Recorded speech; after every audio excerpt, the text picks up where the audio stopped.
What's up, Fiveable community? My name is Jason Kigundu, and I'm a social media intern here at Fiveable. Today, we're going to be interviewing Calix Huang, the founder and CEO of Hours here at Fiveable. Today, we're going to be talking about some multi-diverse topics, which can get into developing new strategies for Hours, and even just the growth of the company here at Fiveable within his role and his position on how we can develop things to make things better for Generation Z students going into the future of 2022.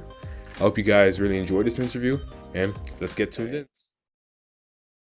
All right, so like I said, your day's been great. My day's been great too. Just got back from high school and just starting off my senior year. So yeah, everything's been pretty good. Great. So today, we're gonna talk about mainly your goals and your progress of Hours so far, and everything you've done ever since you joined Fiveable on the team. So, getting started overall, what's mainly your biggest success story? Just going throughout life, what's like mainly your story, your personal journey of going through everything until you reach 16? Yeah, sure. I mean, I guess I can start pretty far back. I actually did a lot of competitive sports when I was younger. So starting Me age too. I used 6, to I play did basketball and competitive. football. No. I did swimming and tennis actually, so it's a Nice. little different.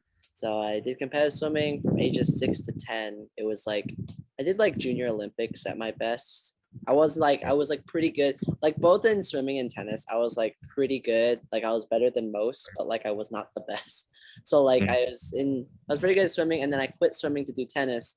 Because tennis is kind of like it's like more fun. Like swimming is kind of like the same thing over and over. I didn't like it. Yeah, swimming's So very tiring too. That's another yeah, it's thing.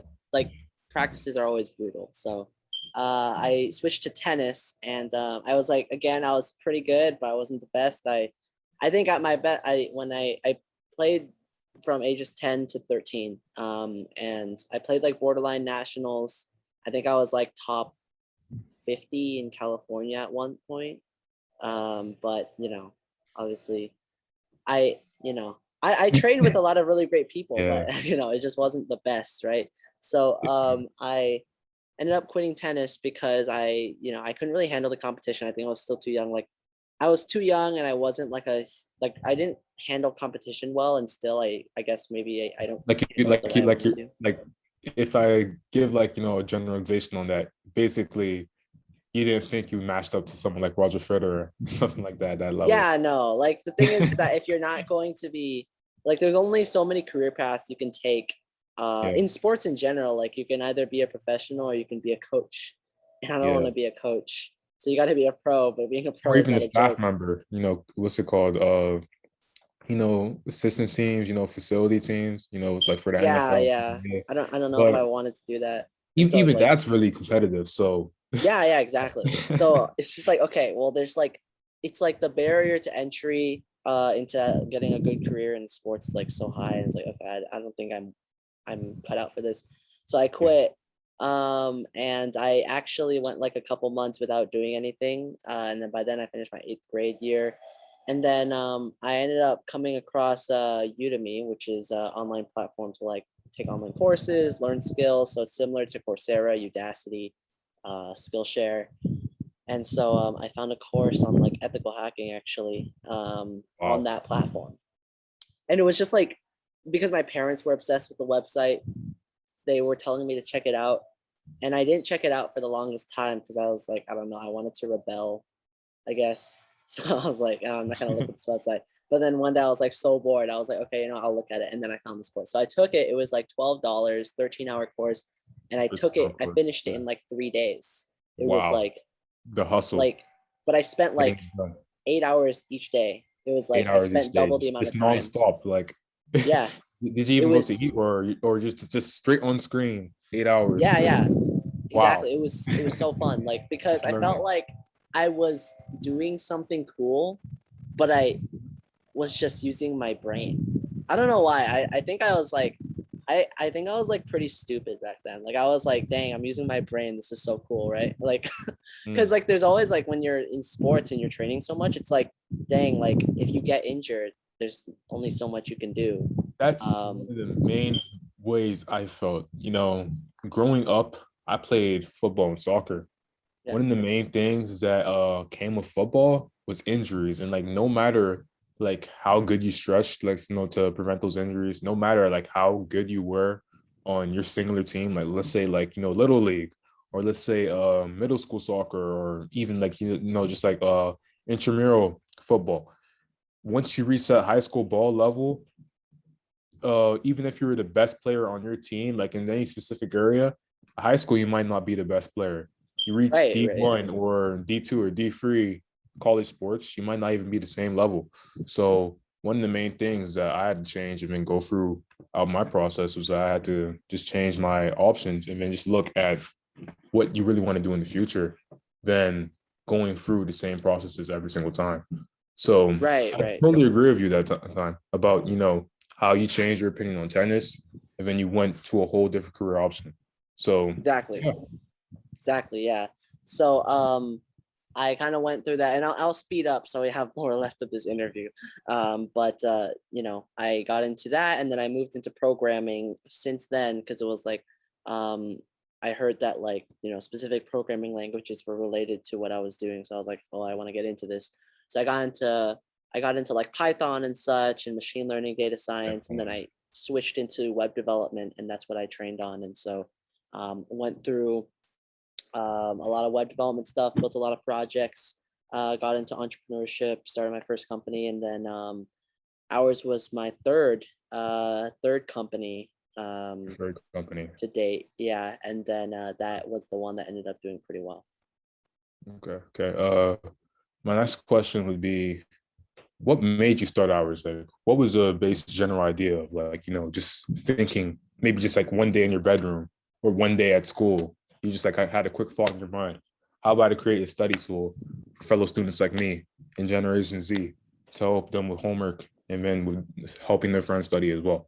What was the main overall idea of that? Yeah, so I actually got the idea from a teammate.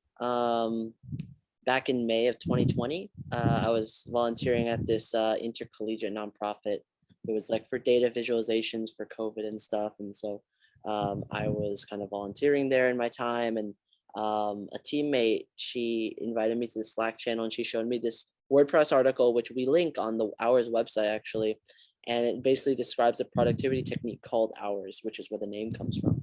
And basically, you would go on a video call like this, or you would go maybe even in person and then or a chat room, and you just say, hey, for the next hour I'm going to do these things, and then they would do the same, basically outlining what you're going to do and outlining your tasks, and then you'd put on a timer for an hour and you'd stay there like keeping each other company, but you keep working and you wouldn't talk, and then you come back after that timer is up and you say, hey, I finished this stuff, or I finished these tasks but I didn't finish this, and it's the same for others, and you just do that in intervals of hours, which is the name, right? So that's kind of where it comes from. It's just accountability. It's not like a Yeah. fancy So technique, it's just that. So I took that idea and I tried to build a project out of it. I failed. And then I revisited the idea in October. And then I built it. And then it was actually, I had enough skill to actually build it. So that's kind of where the idea comes from. I don't really take a huge amount of credit for like being a genius. It's just something that okay. was already out there. All right, yeah. So mainly, yeah, I definitely agree. Such a great topic. Ours has been so beneficial to Fiveable in the past few months.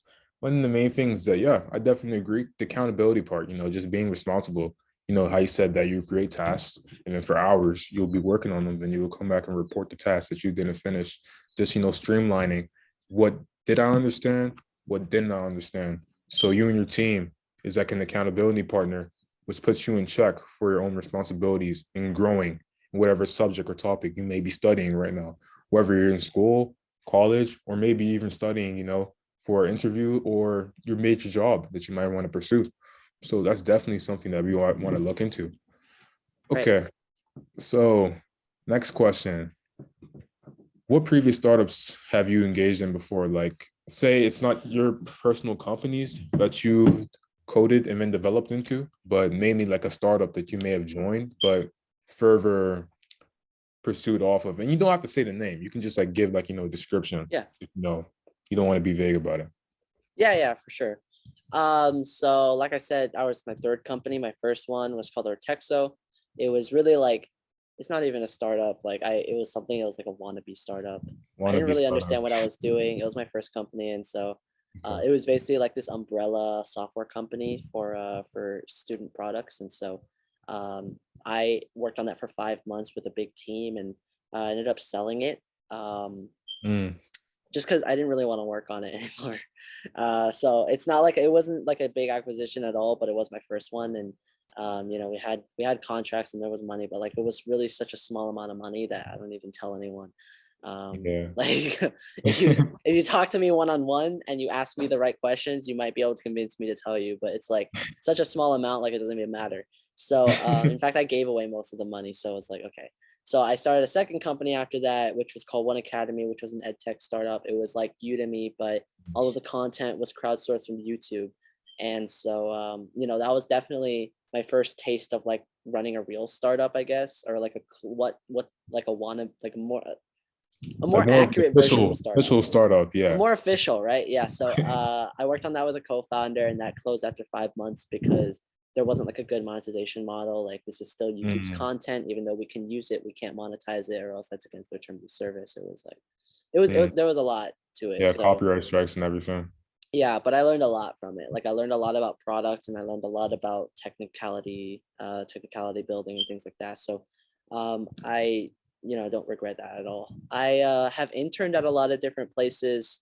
I did the real scrappy thing of like just like messaging everyone and doing work for free and unpaid internships just to gain experience. And I had done engineering work at a nonprofit called Hack Plus, which I'm sure some people know about. It's like the financial and legal infrastructure nonprofit to help power other student-led ventures and nonprofits. And so, like I've been at a lot of different places that I can't even name, because it's really just like I spent an entire year just like gathering as much experience as I could, and then in the last year I've been able to take more time to focus on gaining experience for myself and building what I want to build. And so I think those were like two very different phases of what I have done so far. Yeah, and I totally respect your decisions, man. Sometimes we may start like on a you go path, but definitely our opinions change throughout our worthwhile. So you telling me that you started first coding with Python, right? Yes, with Python, and then actually my first taste of coding was Java, because Java. I'm gonna call her out. My mom forced me to take a Java course on Udemy like a few months before I actually got into it myself, and it was like horrible. Like I didn't understand anything.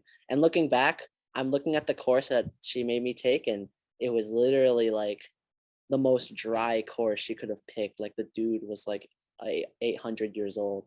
So it was really bad. But yeah, Python, really coding. Yeah, Python. Yeah. Have you ever tried Matlab before, or you're not I really haven't. I experienced have. I know a lot of people. I know a lot of people who use Matlab, or I've seen them, but I have no idea how it works. Yeah. So let me tell you about one of my positions. I was over here at John Hopkins University Applied Physics Laboratory over this summer. Actually, we were coding with MATLAB, using it to code like online drones, which you come here and like complete an objective, and then it would source the outcome into making more content and helping managing NASA's communication system. So basically, we're helping with satellite mission control over the summer. So that's when the projects I participated in. And reflecting back to what you said, coding takes time. Yeah. Coding really takes a lot of time, and it really takes some effort and passion to be able to produce an outcome. Because if you go in there just, just for the benefit of it, you're going to get nothing out of it. And you need to have, at least some passion and some stability towards what you really want to get out of it. So I really agree with that. Yeah. Yeah. Exactly. Like like coding is the same thing as building, and you need a lot of passion. You need to put in a lot of time to build anything, whether it's digital or it's physical. So definitely agree. Yeah. So actually, I was over here. I remember when I connected with you on LinkedIn, right? I remember I came here, I took a look at your GitHub page, and I was just so impressed about how you've developed it over time. And then the previous versions of it, I'm like, wow, just look at the growth. So also about like your GitHub page, just like presenting your CV and your personal self and what you specialize in throughout the Bay Area, how has that helped you grow as well? My personal website or being in the Bay Area? Your personal website. Yeah, I mean, personal website, I feel like a lot of people well, not necessarily don't respect it, but like they don't take it that seriously when it comes to like building their own or considering building their own. Like, first off, like it really is like a really great way to outlet creativity, because it's really just a blank. It is kind of like a blank canvas, and you can do it however you'd like. Like if let's say you're building a website on behalf of a company, like you're going to have to conform to what they want. If you're working on a team, you're going to have to conform to what everyone else wants.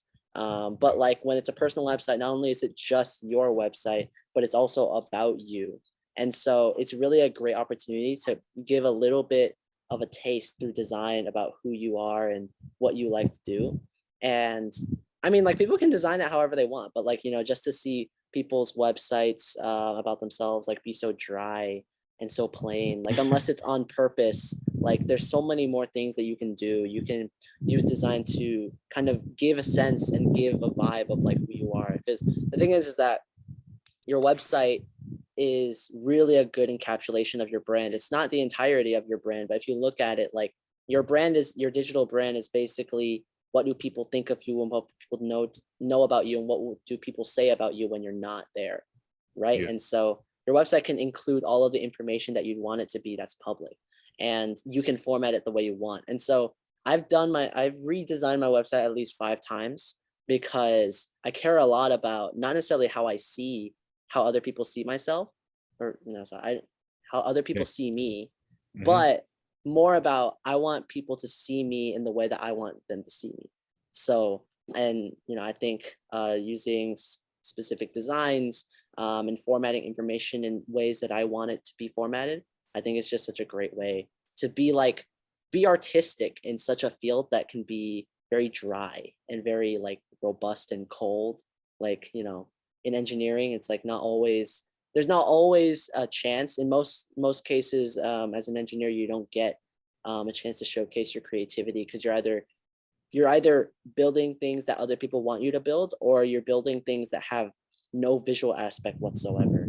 So when you get a chance like this where you have full control and you have full visual control, like it's just the perfect way to really just be creative, put some time into it.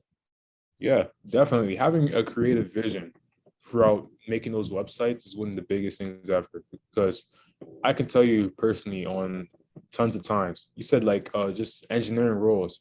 You'll go to like, some websites and like, everything will be so bland, just white and black font, text, and then everything is just not, engaging and entertaining to the reader who wants, to learn more about you, or even like, just looking at your resume and like learning a few things. Of course, keep your stats professional, keep your business professional, but add a little twist to it so people can stay engaged with different colors, different animations, and different techniques to help your website could become even better. And it can even be marketed more through what Google SEO is, like you Yeah. can like have your thing marketed through Google so more people can find your website. So if there's anyone who you may have not necessarily reached out to, but they're searching for full stack engineers who can help them with their roles, and then let's say they stumble across your page, and then they see the white and black page, and then they see your creative page, which one do you think they're going to pick? Your page, Right. because of the vision and the amount of growth they've seen over the years by your progress that you have listed on there. So definitely creative vision, 10 out of 10, one of the main topics people have to master if they want to grow. Mhm. Right. All right. And then what's your favorite thing about working on Fiveable? Just the people. I mean, I mean, it's just like such a bland answer, but being able to work a lot with first off, my team members are amazing. In fact, we're bringing on more right now. But also just the amazing mentors and the people I get to learn from. Aaron, he's like probably the person I talk like. Well, I don't know if he's he's probably the person I talk with the most if I was, just because he helps me out with so many different things. By the way, And Aaron. yeah, Aaron, Amanda, man, there's a lot of people to talk about. And honestly, like, just even though I don't work directly with a lot of students at Fiveable, just being in the same company, being in the same organization as them, I don't know, I can feel the energy. I think it's like in Definitely. these types of scenarios, I am just always surrounded by adults. So to be in a professional scenario with people my age is, it's like it's Insane. It's inspiring. insane. And then also, just to tell you right now, I'm 16 as well. So you're not left out. Yeah, So exactly. I'm still going I through love how freshman Fiveable year. is just And full of young people. yeah. And then you're right. You're so right about the Bible thing. And then even me over here with the social media team. Yeah, what's it called? We're very open. We're very open to connecting, finding out new experiences. If there's anything for hours that you may need, some integration with, or maybe announcing new features, such as, the Spotify integrations, or even just helping out create some like, new video content. I'm always available, man. So if there's anything that you need to like, be published more crossing abroad instead of just like, in the Discord server, there's definitely a lot of stuff you can expand with. And Right. then finally, we have our last question. How did it feel coming into such a big role at 16? It was really daunting. Part of it is because the transition was actually really stressful because when the acquisition happened, we had like a week or two to actually launch ours because we were in the middle of like AP season and we wanted to capture the hype. Well, it wasn't hype, like the traffic that was happening on the Fiveable site. It was really, really awesome. It was really stressful, but really awesome just to be like, because it was really just a lot of the leaders at Fiveable and a lot of people at Fiveable just like working a lot and communicating a lot with me. Like these people I don't really even know, but I knew that they were like really good at their craft.